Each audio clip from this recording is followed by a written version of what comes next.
Bem, pessoal, vou aproveitar aqui a oportunidade, já que a gente vai amanhã para Bedford para conhecer a vida e a obra de John Bunyan, que John Bunyan foi enquanto criança, muito traquino, como a gente chama lá no Brasil, rebelde,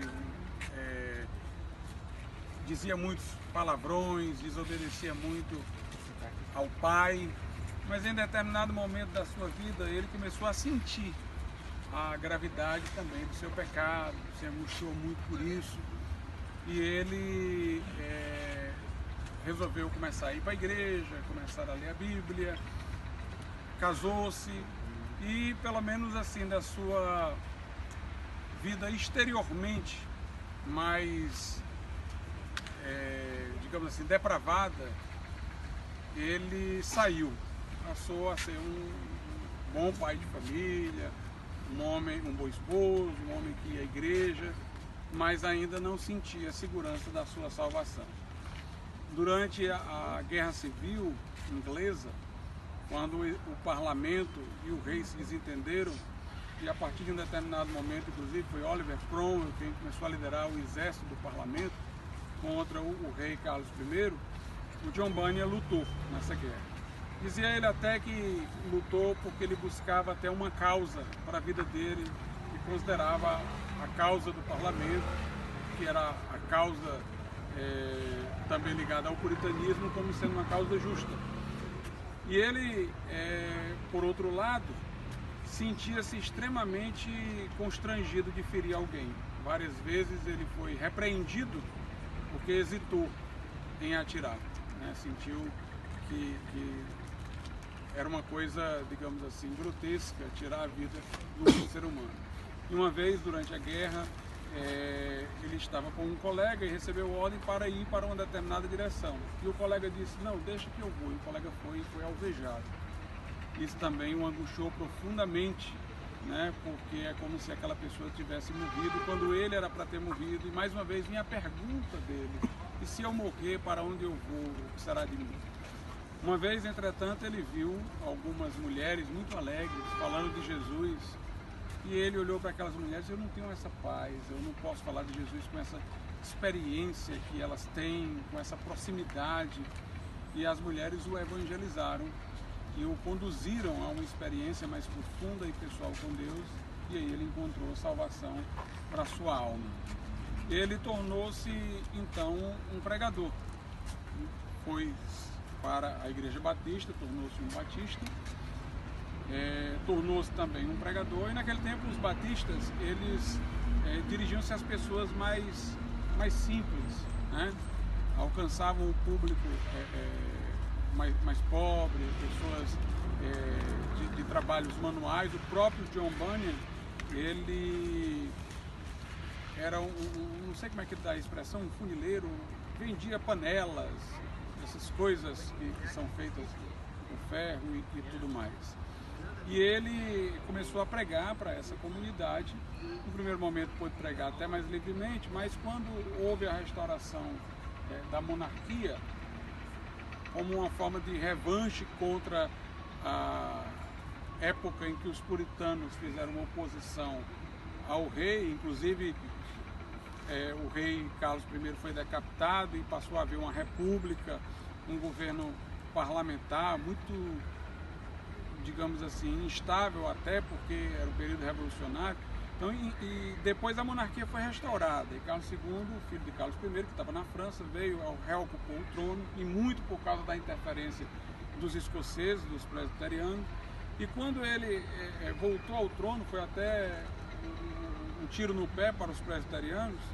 Ele foi muito autoritário e estabeleceu que somente o culto anglicano era permitido. Então John Bunyan foi preso. Ele foi preso mais de uma vez, depois foi solto, foi preso de novo. No final passou a vida quase toda na prisão. E isso lhe causou assim, uma angústia profunda, porque ele tinha uma filhinha que era cega, pequenininha, e que, portanto, dependeria muito do trabalho dele para prover para a sua casa e, consequente, para ela, que teria uma diminuição de possibilidades, né, de obtenção de meios de vida, de ganhos para a vida. E ela sempre o visitava na prisão, ele sentia uma profunda angústia quando se despedia dela. E o que se dizia para ele era o seguinte: pare de pregar, que você é solto. Era uma coisa aparentemente bem simples, mas ele dizia: se me soltarem, eu prego de novo. Eu vou pregar de novo. Preferiu viver todo o restante da sua vida preso do que sair. Era um homem assim tão manso, tão, como diz a Bíblia, simples como as pombas.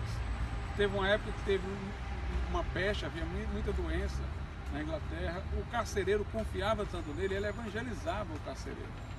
E o carcereiro nesse tempo disse: não, a gente está morrendo, eu vou lhe soltar aqui, para você também tentar se proteger desse momento aí de doença, mas quando terminar você tem que se reapresentar para ser preso. Ele se reapresentava para ser preso livremente, né? E aquela história, né? Paulo, quando estava preso, ele disse: eu estou preso, mas a palavra de Deus não está. E preso ele escreveu cartas, que até hoje nós lemos. Suas pregações orais, se ele não as tivesse registrado, aquele público daquela época teria ouvido, nós não teríamos acesso. Mas preso ele pôde escrever para que nós pudéssemos lê-lo até hoje. E John Bunyan, na prisão, ele, a partir de um sonho que teve, escreveu o livro Peregrino. Ele não escreveu só o Peregrino, ele escreveu outro. Ele era uma pessoa extremamente criativa para viver na solidão da prisão. Não somente orando, evangelizando o carcereiro, mas pegou uma cadeira, tirou uma das pernas da cadeira e fez uma flauta, improvisou uma flauta. E ele escreveu esse livro, O Peregrino, que é considerado, pelo menos por muito tempo foi considerado, o livro mais lido dentro do cristianismo depois da Bíblia. O mais lido depois da Bíblia. Foi um livro que influenciou muito C.S. Lewis, tanto que C.S. Lewis tem uma obra retratando o seu próprio trajeto de conversão em linguagem metafórica, como se fosse um novo livro do Peregrino, sendo que agora em referência à vida dele. Na verdade, o Peregrino é quase que uma retratação da experiência do próprio John Bunyan, mas por uma linguagem metafórica. Ele fala de um homem que está numa cidade que vai ser destruída, porque vai ser punida pelo seu pecado. Ele sai de lá para ir ao lugar celestial que Deus reservou para os que lhe fossem obedientes, mas ele vai ter um trajeto, uma jornada. Ele fala para a sua família não recebe, não aceita, né? Ele fala para os seus vizinhos, mas os vizinhos também não dizem que ele é um louco, mas ele vai sozinho. No caminho, ele vai encontrando muitas figuras que procuram desviá-lo do caminho, recomendá-lo atalhos, dizer que o modo de chegar não é aquele que ele estava sendo orientado pelo livro que encontrara, um rolo que encontrava que representava a Bíblia, que lhe fora dado, mas que ele deveria ir por outro caminho. Às vezes ele cai no canto da sereia, mas depois vê que foi desviado, se arrepende, retorna ao caminho, pede perdão a Deus. Ele carrega um fardo nas costas que representa o seu pecado, até que no meio do caminho ele tem uma visão da cruz, que o fardo cai, indicando que a partir dali ele foi convertido. Aí disse para ele que a partir dali ele não vai ser chamado mais de peregrino, mas de cristão. Lhe é dado uma armadura para enfrentar os adversários no meio do caminho. Ele luta com Apolion, que seria Satanás.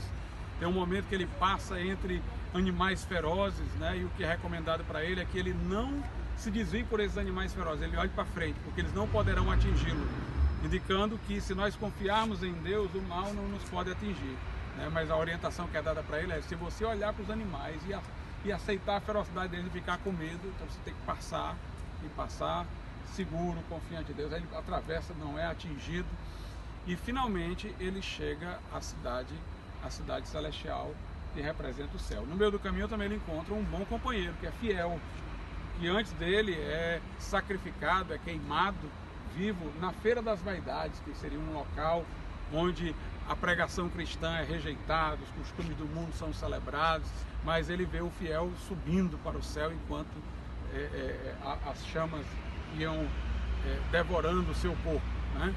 Depois John Bunyan escreveu um outro livro chamado de Cristiana, que às vezes é traduzido com o nome de A Peregrina, que seria a esposa dele, que se arrepende de não o ter acompanhado, pega os filhos e resolve também sair, sendo que ele já chegou. Aí passa a ser a peregrinação dela em direção ao céu e consequentemente para encontrar-se com John Bunyan, né, no céu. Ele escreveu vários livros com essa linguagem metafórica, ele tem visões do céu e do inferno, tem a Guerra Santa, o nome não é esse, é um nome bem longo, mas é traduzido em português por essa expressão mais condensada. São livros alegóricos, procurando retratar a experiência do cristão. Então nós temos aqui um homem fervoroso que fez do tempo em que viveu em prisão um tempo muito fértil para a sua vida. Até hoje nós estamos lendo o seu livro, é o mais lido depois da Bíblia, e o livro não existiria, provavelmente, se ele não tivesse sido preso, onde ele teve o tempo para pensar, inclusive teve um sonho que o levou a escrever, né, o início desse livro, né? Então, um homem profundamente fervoroso na pregação e desejoso de difundir o reino de Deus. Nós estamos aqui diante do túmulo, então, dessa figura importante, desse pregador batista importante da história, que foi John Bunyan. Muito bom. O ônibus já está esperando aqui.